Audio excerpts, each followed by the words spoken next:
Hi hello ನಮಸ್ಕಾರ. ಭುವನಗಿರಿ ಚಾನಲ್ಗೆ ಆತ್ಮೀಯವಾದ ಎಲ್ಲರಿಗೂ ಸ್ವಾಗತ. ಇವತ್ತು ಒಂದು ಹೊಸ ಥರದ ಎಗ್ ಮಸಾಲ ರೆಸಿಪಿನ ನಾನು ನಿಮ್ಮ ಜೊತೆ ಶೇರ್ ಮಾಡೋಣ ಅಂದ್ಕೊಂಡಿದ್ದೀನಿ. ಪ್ಲೀಸ್ ಎಲ್ಲರೂ ಲೈಕ್ ಮಾಡಿ ಹಾಗೆ ಶೇರ್ ಮಾಡಿ. ಆದಷ್ಟು ವ್ಯೂಸ್ ಕಡಿಮೆ ಆಗ್ತಿದೆ, ಪ್ಲೀಸ್ ಎಲ್ಲರೂ ನೋಡಿ ನಮ್ಮ ಚಾನಲ್ನ. ಜೊತೆಗೆ ಇದೇ ಫಸ್ಟ್ ಟೈಮ್ ಯಾರೆಲ್ಲ ನನ್ನ ಚಾನಲ್ನ ನೋಡ್ತಾ ಇದ್ದೀರಾ, ಪ್ಲೀಸ್ ಸಬ್ಸ್ಕ್ರೈಬ್ ಆಗಿ. ಹೊಸ ರೀತಿಯಲ್ಲಿ ಹೊಸದಾಗಿ ಮತ್ತೆ ಭುವನೇಶ್ವರಿ ಜೊತೆಗೆ ಸಂಧ್ಯಾ ಭಾಸ್ಕರ್ ಶೆಟ್ ಅಂತ ಈಗ ಮತ್ತೆ ಹೊಸ ನಾಮಕರಣದಿಂದ ನಿಮ್ಮ ಭುವನೇಶ್ವರಿ ಚಾನಲ್ ಶುರುವಾಗಿದೆ. ಪ್ಲೀಸ್ ಎಲ್ಲರೂ ಸಪೋರ್ಟ್ ಮಾಡಿ ಹಾಗೆ ಲೈಕ್ ಮಾಡಿ, ಜೊತೆಗೆ ನಿಮ್ಮ ಫ್ಯಾಮಿಲಿ ಫ್ರೆಂಡ್ಸ್ ಜೊತೆಗೆ ಶೇರ್ ಮಾಡಿ. ಬನ್ನಿ ಇವತ್ತಿನ ರೆಸಿಪಿನ ಸ್ಟಾರ್ಟ್ ಮಾಡೋಣ. ಮೊದಲಿಗೆ ನಾನಿಲ್ಲಿ ಸುಮಾರು 1 ಲೀಟರ್ ಆಗೋಷ್ಟು ನೀರನ್ನು ತೊಗೊಂಡಿದ್ದೀನಿ. ಹಾಗೆ 8 ಮೊಟ್ಟೆ ತೊಗೊಂಡಿದ್ದೀನಿ. ಈ 8 ಮೊಟ್ಟೆಯಲ್ಲಿ ಸುಮಾರು 7 ಮೊಟ್ಟೆಗಳನ್ನು ಮಾತ್ರ ಹಾಕಿ ನಾನು ಕುಕ್ ಮಾಡ್ಕೋತಾ ಇದ್ದೀನಿ. ಹಾಗೆ 1 ಮೊಟ್ಟೆನ ಹಾಗೆ ತೆಗೆದುಬಿಟ್ಟು ಇಟ್ಕೊಂಡಿದ್ದೀನಿ. ಸ್ವಲ್ಪ ನೀರು ಬಿಸಿಯಾಗಿದೆ. ಈಗ ನಾನು 7 ಮೊಟ್ಟೆಗಳನ್ನು ಹಾಕ್ತಾ ಇದ್ದೀನಿ. 1 ಮೊಟ್ಟೆನ ತೆಗೆದಿಟ್ಕೊಳ್ಳಿ. ಅದು ಏನು ಮಾಡಬೇಕು ಅಂತ ಪೂರ್ತಿ ವಿಡಿಯೋ ನೋಡಿ, ನಿಮಗೆ ಪೂರ್ತಿಯಾಗಿ ಗೊತ್ತಾಗುತ್ತೆ. ಈ ರೆಸಿಪಿ ನೀವು ಯೂಶಲಿ ಒಂದು ಸಲನೂ ಟ್ರೈ ಮಾಡಿರೋದಿಲ್ಲ. ಒಂದು ಸಲ ಟ್ರೈ ಮಾಡಿದ್ರೆ ನೀವೇ ಅಂತೀರ ದಿಸ್ ಈಸ್ ಆಸಮ್ ಅಂತ. ಪಕ್ಕಾ ರೆಸ್ಟೋರೆಂಟ್ ಸ್ಟೈಲಲ್ಲಿ ಬರುತ್ತೆ. ಜೊತೆಗೆ ರೆಸಿಪಿ ಕೂಡ ತುಂಬಾ ಚೆನ್ನಾಗಾಗುತ್ತೆ. ಹಾಗಾದರೆ ಬನ್ನಿ ಇವತ್ತಿನ ರೆಸಿಪಿನ ಮುಂದುವರ್ಸೋಣ. ನಾನು ಮೊಟ್ಟೆ ಜೊತೆಗೇ 1-2 ಈರುಳ್ಳಿ ಸಿಪ್ಪೆ ಹಾಗೆ ಸ್ವಲ್ಪ ಉಪ್ಪನ್ನ ಹಾಕಿಬಿಟ್ಟು ಕುದಿಸ್ಕೊತಾ ಇದ್ದೀನಿ. ಈರುಳ್ಳಿ ಸಿಪ್ಪೆ ಹಾಕೋದ್ರಿಂದ ಏನು ಅಡ್ವಾಂಟೇಜ್ ಅಂದರೆ ಸಿಪ್ಪೆಗಳು ಅಂದರೆ ಮೊಟ್ಟೆಯ ಸಿಪ್ಪೆಗಳು ಈಸಿಯಾಗಿ ಬಿಟ್ಕೊಳ್ಳುತ್ತಂತೆ, ಹಾಗಾಗಿ ಹಾಕ್ಕೊಳ್ಳಿ. ಹಾಗೆ ಬನ್ನಿ ಒಂದು ಮಸಾಲೆನ ರುಬ್ಕೊಂಬರೋಣ. ಅಷ್ಟರಲ್ಲಿ ಮೊಟ್ಟೆ ಬೇಯೋದ್ರೊಳಗೆ ಇಲ್ಲಿ ನಾನು 1 ಕಪ್ ಆಗೋಷ್ಟು ತೆಂಗಿನಕಾಯಿ ತುರಿಗೆ, ಸುಮಾರು 1.5 ಸ್ಪೂನ್ ಆಗೋಷ್ಟು ಅಚ್ಕಾರದ ಪುಡಿಯನ್ನು ಹಾಕ್ಕೊಂಡಿದ್ದೀನಿ. ಹಾಗೆ ಸ್ವಲ್ಪ ಅರಿಶಿಣದ ಪುಡಿ, ಹಾಗೆ ಸುಮಾರು 2 ಸ್ಪೂನ್ ಆಗೋಷ್ಟು ಕೊತ್ತಂಬರಿ. ನೀವು ಖಾರದ ಪುಡಿ ನಿಮಗೆ ಯಾವುದು ಖಾರ ನೋಡಿಕೊಂಡು ಹಾಕ್ಕೊಳ್ಳಿ. ಹಾಗೆ 2 ಪೀಸ್ ಚಕ್ಕೆನ ಹಾಕ್ಕೊಂಡಿದ್ದೀನಿ. ಇಲ್ಲಿ ಯಾವುದೇ ಫ್ರೈ ಮಾಡೋ ಅವಶ್ಯಕತೆ ಇಲ್ಲ, ಹಾಗೇ ಹಾಕೋಬೋದು. ಇದನ್ನು ನುಣ್ಣಗೆ ನಾವು ರುಬ್ಕೊಂಬರೋಣ.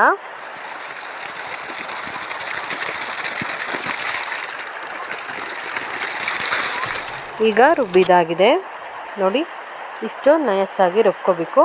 ಆದಷ್ಟು ತೆಂಗಿನಕಾಯಲ್ಲಿ ನೀರಿನ ಅಂಶ ಒಣಗಿರೋದನ್ನ ತೊಗೊಳ್ಳಿ, ಕೊಬ್ಬರಿ ಥರದ್ದು. ಆಗ ಎಣ್ಣೆ ಅಂಶ ಜಾಸ್ತಿ ಬಿಟ್ಕೊಡುತ್ತೆ. ನೋಡಿ, ಈಗ ಮೊಟ್ಟೆ ಬೇಯಿಸ್ಬಿಟ್ಟು ತಣ್ಣಗಾದ್ಮೇಲೆ ಸಿಪ್ಪೆ ಬಿಡಿಸ್ತಾ ಇದ್ದೀವಿ. ಈ ಥರ ಸಿಪ್ಪೆಗಳನ್ನ ಬಿಡಿಸ್ಕೊಟ್ಕೋಬೇಕು. ಈಗ ಒಂದು ಕಡಾಯಿ ಇಟ್ಕೊಂಡು ಅದಕ್ಕೆ ಸುಮಾರು 2 ಸ್ಪೂನು ಆಗೋಷ್ಟು ಎಣ್ಣೆನ ಹಾಕ್ಕೊಂಡಿದ್ದೀನಿ. ದೊಡ್ಡ ಸ್ಪೂನಲ್ಲಿ 2 ಸ್ಪೂನ್ ಆಗೋಷ್ಟು ಎಣ್ಣೆ ಬಿಸಿ ಆದ ನಂತರ ಜಜ್ಜಿಟ್ಕೊಂಡಂಥ ಬೆಳ್ಳುಳ್ಳಿನ ಹಾಕ್ಕೊಂಡಿದ್ದೀನಿ. ಬೆಳ್ಳುಳ್ಳಿನ ನೀವು ಈ ಥರ ಜಜ್ಜಿ ಹಾಕ್ಕೊಂಡ್ರೆ ಇದರ ಫ್ಲೇವರ್ ತುಂಬಾ ಚೆನ್ನಾಗುತ್ತೆ, ಶುಂಠಿ ಬೆಳ್ಳುಳ್ಳಿ ಪೇಸ್ಟ್ಗಿಂತ. ಈ ಥರ ಜಜ್ಜಿಬಿಟ್ಟು ಹಾಕ್ಕೊಳ್ಳಿ. ಹಾಗೆ ಒಂದು ಮೀಡಿಯಮ್ ಸೈಜ್ದು ಈರುಳ್ಳಿ ಹಾಕಿಬಿಟ್ಟು ಫ್ರೈ ಮಾಡ್ಕೊತಾ ಇದ್ದೀನಿ. ಇದಕ್ಕೆ ಈರುಳ್ಳಿ ಸ್ವಲ್ಪ ಕಲರ್ ಚೇಂಜ್ ಆಗಬೇಕು, ಅಲ್ಲಿ ತನಕ ಚೆನ್ನಾಗಿ ಫ್ರೈ ಮಾಡ್ಕೊಳ್ಳೋಣ. ನೋಡಿ, ಈಗ ಇದು ಚೆನ್ನಾಗಿ ಫ್ರೈ ಆಗಿದೆ. ಈಗ ಇದಕ್ಕೆ ನಾನು ಒಂದು ಮೀಡಿಯಮ್ ಸೈಜ್ದು ಟೊಮೆಟೊ ಹಾಕ್ಕೋತಾ ಇದ್ದೀನಿ. ಟೊಮೆಟೊ ಕೂಡ ಚೆನ್ನಾಗಿ ಫ್ರೈ ಆಗಬೇಕು, ಆ ಥರ ಫ್ರೈ ಮಾಡ್ಕೊಳ್ಳಿ.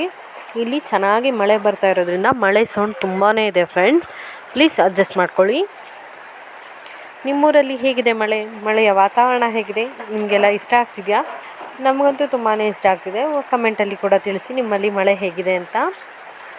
ನೋಡಿ, ಈರುಳ್ಳಿ ಕೂಡ ತುಂಬ ಸಾಫ್ಟ್ ಆಗ್ತಾ ಬಂದಿದೆ. ಜೊತೆಗೆ ಟೊಮೆಟೊ ಕೂಡ ಚೆನ್ನಾಗಿ ಬೆಂದಿದೆ. ಈ ಥರ ಫ್ರೈ ಆದರೆ ಸುಮಾರು ಆದಾಗೆ ಈಗ ನಾವು ರುಬ್ಬಿಟ್ಕೊಂಡಿರೋಂಥ ಮಸಾಲೆಯನ್ನು ಹಾಕ್ಕೊಳ್ಳೋಣ. ನೋಡಿ, ಮಸಾಲೆಯನ್ನು ಹಾಕಿಬಿಟ್ಟು ಈ ಎಣ್ಣೆಯಲ್ಲೇ ಚೆನ್ನಾಗಿ ಫ್ರೈ ಮಾಡ್ಕೋಬೇಕು. ಒಂದು 2-3 ನಿಮಿಷ ನೀವು ಫ್ರೈ ಮಾಡಿದಾಗೆ ಎಣ್ಣೆ ನೋಡಿ ಯಾವ ಥರ ಬಿಟ್ಕೊತಾ ಇದೆ ಅಂತ. ಈ ಥರ ಚೆನ್ನಾಗಿ ಫ್ರೈ ಮಾಡ್ತಾ ಬಂದರೆ ಎಣ್ಣೆ ಕ್ಲೀನಾಗಿ ಬಿಟ್ಕೊಳ್ಳುತ್ತೆ. ಆಗ ಟೇಸ್ಟ್ ಕೂಡ ಅಷ್ಟೇ ತುಂಬಾ ಚೆನ್ನಾಗಾಗುತ್ತೆ. ನೋಡಿ, ಈ ಥರ ಎಣ್ಣೆ ಬಿಟ್ಕೋಬೇಕು ಕುದಿಸುವಾಗ. ಈಗ ನಾವು ಮಿಕ್ಸಿ ಜಾರನ್ನ ತೊಳೆದಿಟ್ಟಂಥ ನೀರನ್ನು ಹಾಕ್ಬಿಟ್ಟು ನಮಗೆ ಯಾವ ಥರ ಕನ್ಸಿಸ್ಟೆನ್ಸಿ ಬೇಕೋ ಆ ಥರ ಕನ್ಸಿಸ್ಟೆನ್ಸಿಯಲ್ಲಿ ಮಾಡ್ಕೊಳ್ಳೋ ಅಂಥದ್ದು. ನೀವು ತುಂಬ ದಪ್ಪ ಬೇಕು ಅಂದರೆ ದಪ್ಪ ಕೂಡ ಮಾಡ್ಕೋಬೋದು. ಈಗ ನಾವು ಆಗಲೇ 1 ಮೊಟ್ಟೆ ತೆಗೆದಿಟ್ಟಿದ್ವಲ್ಲ, ಆ ಮೊಟ್ಟೆಗಳನ್ನು ನೋಡಿ ಈ ಥರ ಕಟ್ ಮಾಡಿ ಇಟ್ಕೊಂಡಿದ್ದೀನಿ. ಬೇಯಿಸಿರೋ ಮೊಟ್ಟೆ, ಏನು ಎಕ್ಸ್ಟ್ರಾ 1 ಮೊಟ್ಟೆ ಇಟ್ಟಿದ್ನಲ್ಲ ಅದನ್ನು ಈ ಥರ ಸ್ವಲ್ಪ ಕುಟ್ಬಿಟ್ಟು ಒಡ್ಕೊಂಡು ನಾನು ಈಗೇನು ಕುದಿಸ್ತಾ ಇದ್ದೀವಲ್ಲ ಮಸಾಲೆ, ಅದಕ್ಕೆ ನಾನು ಒಡೆದ್ಬಿಟ್ಟು ಹಾಕ್ಕೋತಾ ಇದ್ದೀನಿ.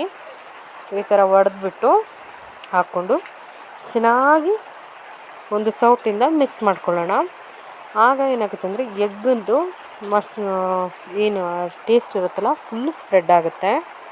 ಒಂದು ಸಲ ಈ ಥರ ಮೊಟ್ಟೆನ ಒಡೆದಾಕ್ಬಿಟ್ಟು ನೋಡಿ ಫ್ರೆಂಡ್ಸ್, ಎಷ್ಟು ಒಳ್ಳೆ ಟೇಸ್ಟ್ ಬರುತ್ತೆ ಎಗ್ ಮಸಾಲದಲ್ಲಿ. ಆ ಎಗ್ಗಿನ ಫ್ಲೇವರ್ ಎಷ್ಟು ಚೆನ್ನಾಗಿ ಆಗುತ್ತೆ ಅಂತ. ಈ ಥರ ಮಿಕ್ಸ್ ಮಾಡಾದಮೇಲೆ ಹುಣಸೆ ಹುಳಿ ಆದರೆ ಕಿವುಚ್ಬಿಟ್ಟು ಹಾಕ್ಕೊಳ್ಳಿ. ಅದು ನಾನಿಲ್ಲಿ ಹಾಕ್ತಾ ಇರೋದು ಒಟ್ಟಂಬೆ ಹುಳಿ ಅಂತಾರೆ, ಅಂದರೆ ಮುರುಗುಲು ಹುಳಿ ಈ ಥರ ಬರುತ್ತಲ್ಲ ಆ ಥರ ಹಳ್ಳಿಯಲ್ಲಿ ಸಿಗುವಂಥ ಒಂದು ಜಾತಿಯ ಹುಳಿಯ ಹಣ್ಣು, ಅದನ್ನು ಹಾಕ್ಕೊಂಡಿದ್ದೀನಿ. ಹಾಗೆ ಮೊಟ್ಟೆ ಬೇಯಿಸಿರೋದನ್ನ ಕಟ್ ಮಾಡಿಬಿಟ್ಟು ಹಾಕ್ಕೊಂಡಿದ್ದೀನಿ. ಹಾಗೆ ರುಚಿಗೆ ತಕ್ಕಷ್ಟು ಉಪ್ಪನ್ನು ಕೂಡ ಹಾಕ್ಬಿಟ್ಟು ಮಿಕ್ಸ್ ಮಾಡ್ಕೊತಾ ಇದ್ದೀನಿ. ನೀವು ಹುಣಸೆಹಣ್ಣಾದರೆ ಸುಮಾರು ಸಣ್ಣ ನಿಂಬೆಹಣ್ಣು ಗಾತ್ರದಷ್ಟು ಹುಣಸೆಹಣ್ಣು ನೆನೆಸ್ಬಿಟ್ಟು ಚೆನ್ನಾಗಿ ಗಿವುಚ್ಬಿಟ್ಟು ಹಾಕ್ಕೋಬೋದು. ಇಲ್ಲಾಂದರೆ 2 ಸ್ಪೂನ್ ಆಗೋಷ್ಟು ನಿಂಬೆ ರಸ ಕೂಡ ಯೂಸ್ ಮಾಡ್ಬೋದು. ಹಾಕ್ಬಿಟ್ಟು ಒಂದು ಸಲ ಚೆನ್ನಾಗಿ ಮಿಕ್ಸ್ ಮಾಡಿಕೊಂಡು ಚೆನ್ನಾಗಿ ಕುದಿಸ್ಕೋಬೇಕು. ನೋಡಿ ಎಷ್ಟು ಒಳ್ಳೆ ಕುದಿ ಬರ್ತಿದೆ ಅಂತ. ಈ ಥರ ಚೆನ್ನಾಗಿ ಕುದಿಸ್ಕೊಳ್ಳಿ.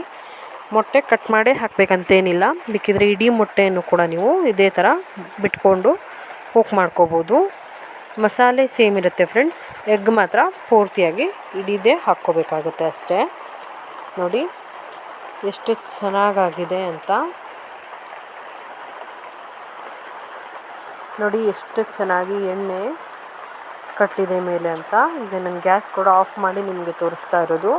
ಈ ಥರ ಎಣ್ಣೆ ಫುಲ್ಲು ಮೇಲೆ ಬರುತ್ತೆ, ಜೊತೆಗೆ ಮಸಾಲ ಕೂಡ ತುಂಬಾ ಚೆನ್ನಾಗಿ ಕುಕ್ಕಾಗಿ ಒಳ್ಳೆ ಟೇಸ್ಟ್ ಆಗುತ್ತೆ. ಇದು ಚಪಾತಿ, ಪರೋಟ ಅಥವಾ ದೋಸೆಗೆ ಒಳ್ಳೆ ಕಾಂಬಿನೇಷನ್ ಆಗಿರುತ್ತೆ ಫ್ರೆಂಡ್ಸ್. ನೀವು ಕೂಡ ಮನೇಲಿ ಒಂದು ಸಲ ಟ್ರೈ ಮಾಡಿ ಹೇಗೆ ಬಂತು ಅಂತ ನನಗೆ ಕಮೆಂಟಲ್ಲಿ ತಿಳಿಸಿ.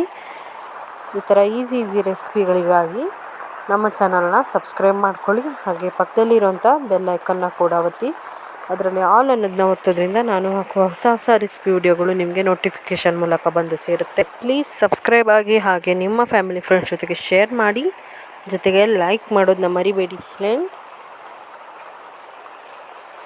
ಅಲ್ಲಿ ಹೊಸ ರೆಸಿಪಿ ಜೊತೆ ಮತ್ತೆ ಸಿಗ್ತೀನಿ. ಅಲ್ಲಿವರೆಗೂ keep watching Bhuvanagiri Bhuvaneshwari channel. Thank you so much.